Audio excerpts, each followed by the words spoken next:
Hey folks, Captain Jim coming to you with another video. Today's is an unboxing video, a little different than my music or writing videos that we do, although there will be some writing involved with this one, hopefully eventually. Today I received the Lectric XP4 e-bike, the 750 watt version, and FedEx just dropped it off. I had them put the box inside the garage, and looks okay from that angle. Walking around here, first thing you notice is a big tear in the side right where the handle is, but that's not the worst of it.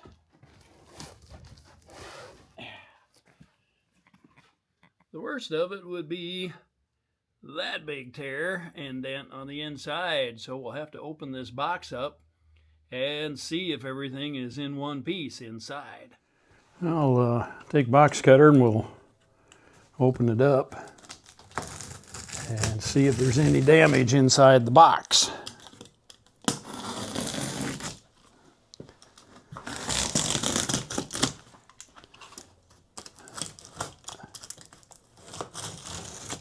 So, taped, glued, and stapled. See what we got happening here.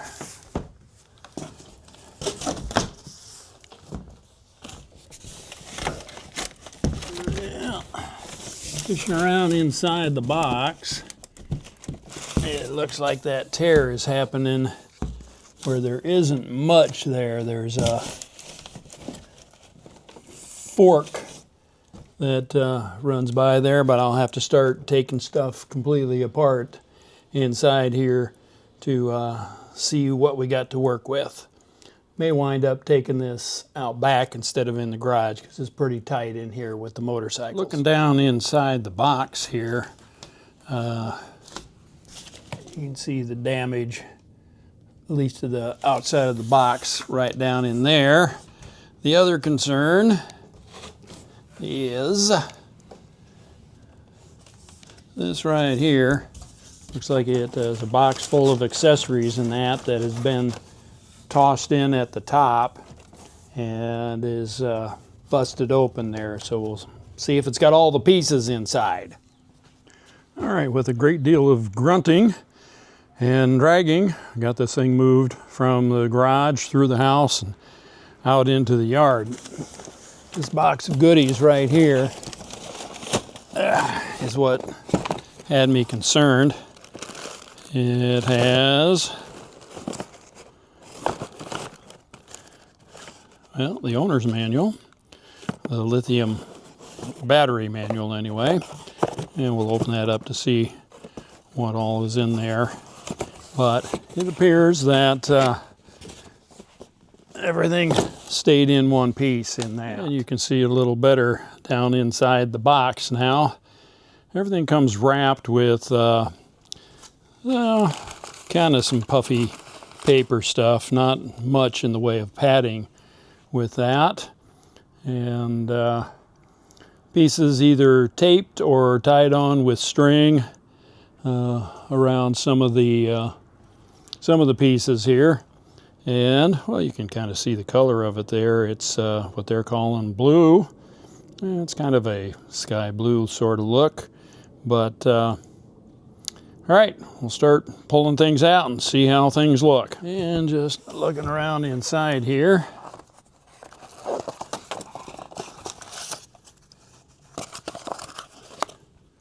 All right, it was easier to just cut the whole thing down on the side instead of trying to lift it up and over, because I am not a youngster.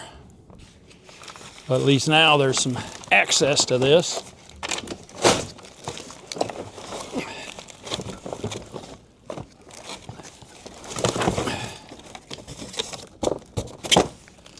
All right, and there you can see where the box arrived with the damage in it. It appears that the fork might be a little scuffed up, but I don't see any physical damage there with that. I'll get this thing out and start putting it together. It has some protectant down here covering the derailleur down there. Yeah, I'm just taking off all of the packing that came around everything, so I'll be able to get the handlebars on.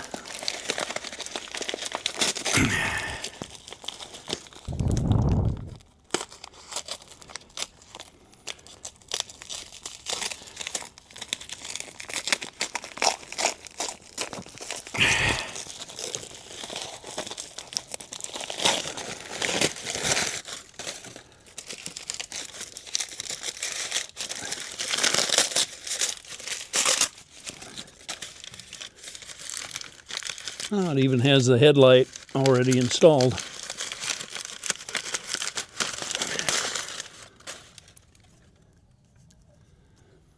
Thought it was cracked, but no, it's just a piece of plastic on there.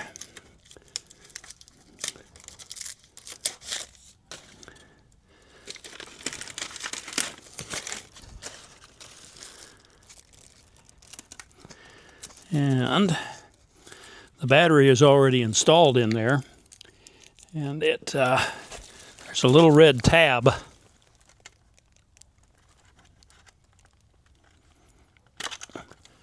That right there that needs to be removed before you close it so you don't bend the pins on the other side of the battery.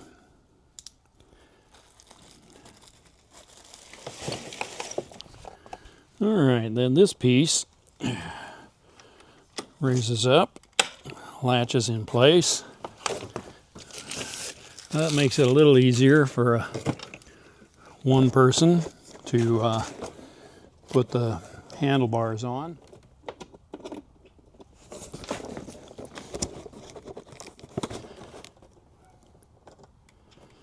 Okay, and then latches there. Take this cover off the handlebars. And it looks like there's a few of these electrical connections that are just a push on.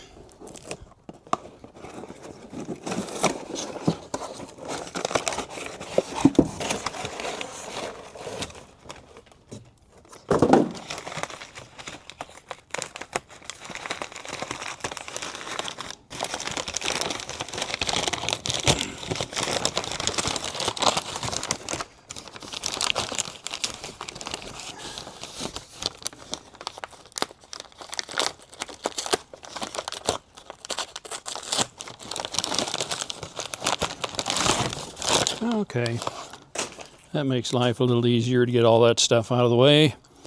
And in the guitar world, we'd call this case candy. Has the warnings and that on there about what not to do so you don't hurt yourself or the bike.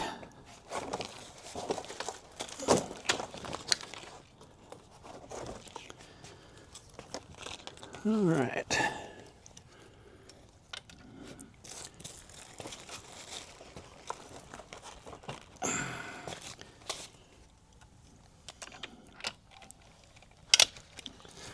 Well, that worked pretty easy. Put the kickstand down, and now it looks like a bicycle. Some of the little corrugated cardboard padding is held on with string. Take that off.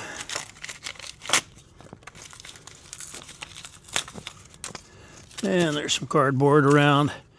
This piece right here is what the bike will balance on when you're folding it. Okay, but looking it over, it all looks pretty intact. And we'll check out this side of the fork right here is what was up against the big tear in the box right there. So I think everything is okay with that. The thing to do is mount the pedals. They come packaged separately inside the box, and they are marked for left and right.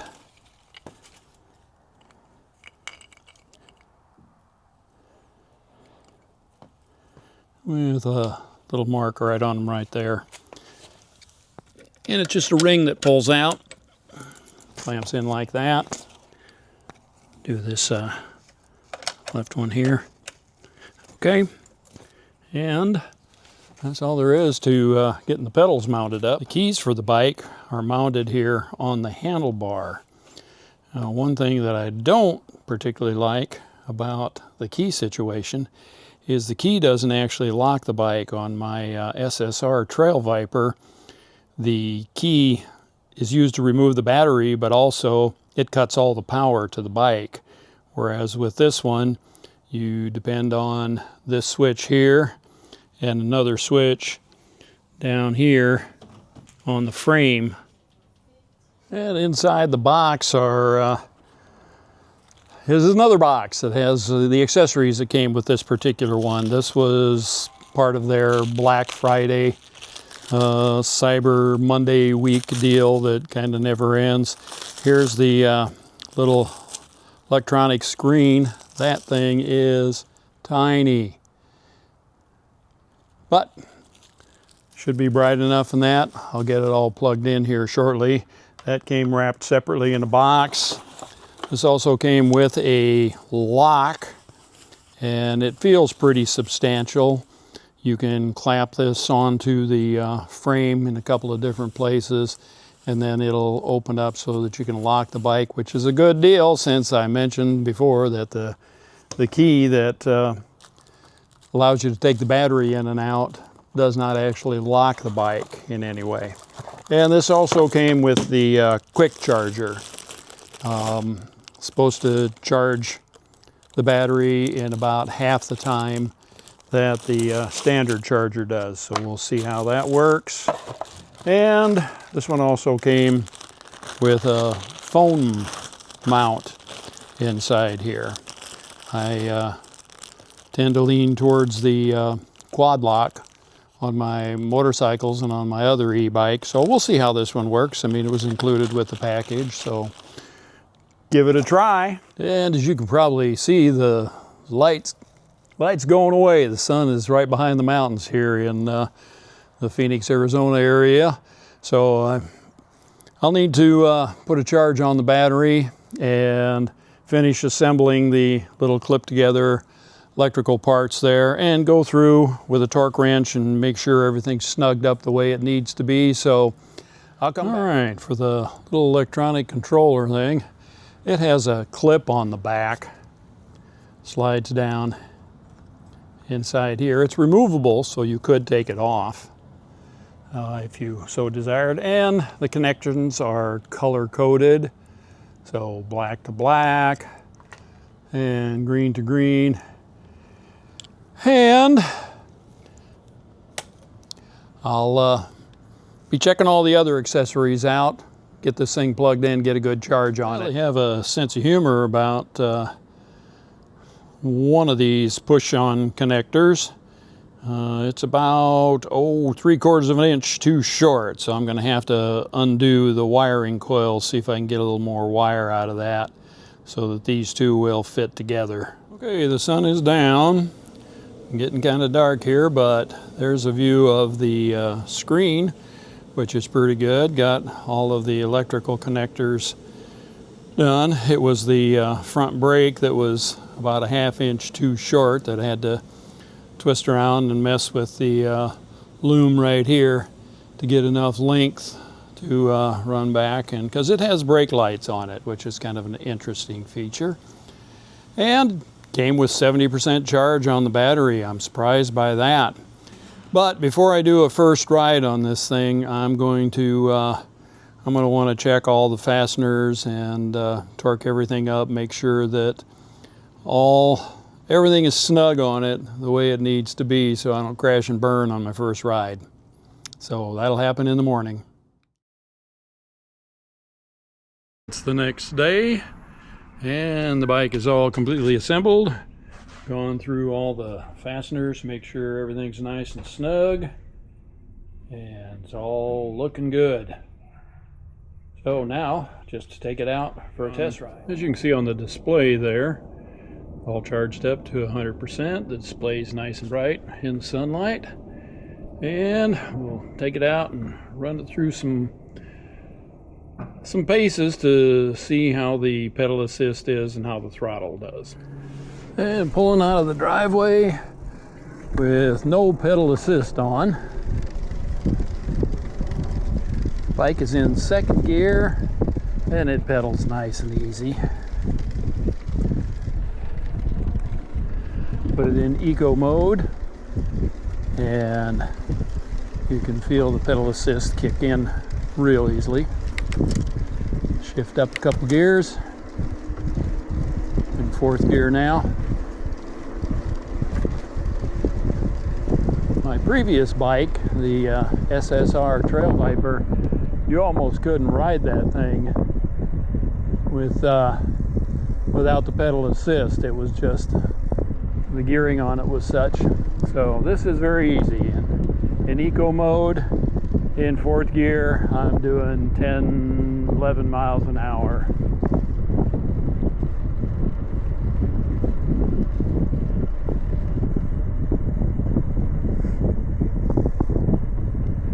And give a try on the throttle. See how that does. I've got the throttle set right now to work within each of the different pedal assist modes. So it's not going to go up to the highest if you are in eco mode. But I will kick it up to tour. Go up another gear. Try out the brakes here at the stop sign. Yeah, feels like they do a pretty good job. I did use some isopropyl alcohol and cleaned off the manufacturing overspray on the brake rotors. This 56 tooth sprocket on the front is quite interesting. The sprocket on my Trail Viper, even though it's a significantly bigger bike, has a smaller sprocket up there, so you notice the pedaling difference. And I see a lot of people on YouTube who are interested in knowing, well, how far can you go on just the throttle? And odds are pretty good that I will never know, because that's not how I ride. I use pedal assist almost entirely. I will play around a little bit today with the throttle to get some idea of how that's going to go. But for the most part, it's going to be just pedaling.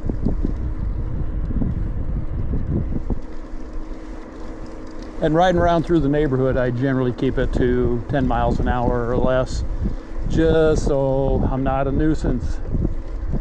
Where we lived before was a small community on an island in South Texas, and the highest speed limit on the island was 15 miles an hour. And there was some younger guy who had a bike similar to my SSR, and apparently went everywhere at 20 miles an hour, and so the neighbors were always pissed about it. And some of them thought that was perhaps me, even though he was probably 40 years younger and 100 pounds heavier than what I am. But we'll crank this up on the pedal assist modes. Moving from tour to sport, and that is a significant kick. You can feel that right off. Bike feels very stable. I like the front suspension on it, and the seat post has a little bit of spring on that, and that makes a difference. Our other bikes, and I will be doing a comparison video sometime with one of the Trail Vipers compared to this Lectric XP4, and this Lectric is going to be faster than those other bikes. Just newer technology. I've had that bike for 11 years. It was one of the first. Sorry, just checking traffic on either side there. it was one of the first folding fat tire bikes.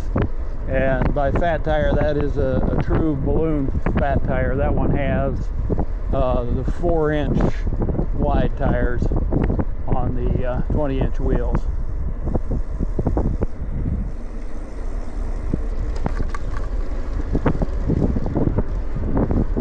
And as I understand, there was a cadence sensor on the previous models of the Lectric,